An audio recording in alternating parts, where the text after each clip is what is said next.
gusto, no? Kanina sinabi ko kay John Tan, itong basketball court, dati, maliit pa tayo, mayroon ng discrimination dito sa seminaryo, sa totoo lang. Kasi itong court na ito, yung mga mahina maglaro dito, naglaro.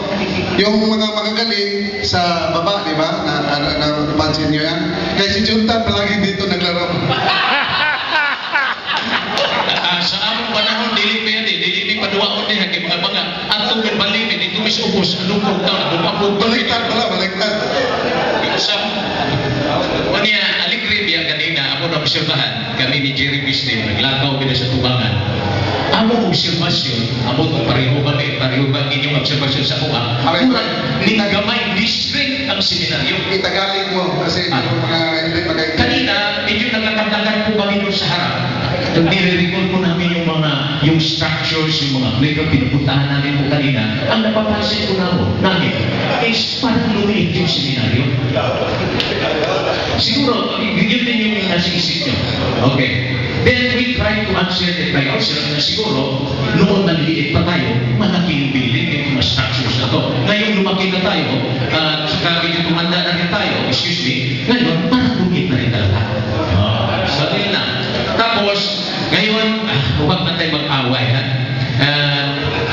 Kasi ganito, yung iba, hindi na nakakilala yung mga kaklase nila. Uy, ano ba yun? Parang umibanaw, parang tumanda na hindi na niya makilala. Yung iba naman, sinasabi na parang matanda ako kasi wala na tayong buo. Sila mas marami pa, mas nauna ako sa batch. So, hindi na tayo magtatalo dyan, ha? Hindi na tayo mag-aaway dyan.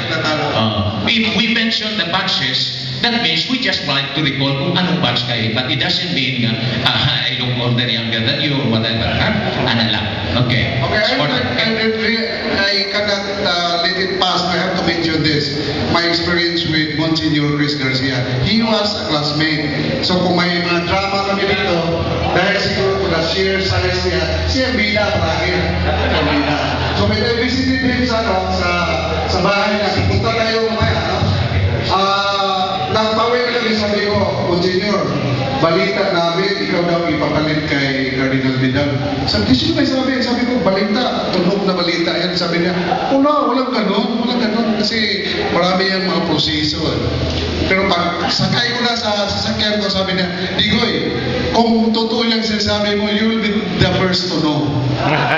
Hanggang ngayon, hindi pa niya sinabi sa akin.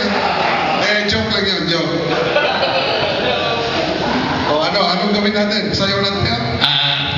On program, dyan tayo. Na-schedule mas sa program.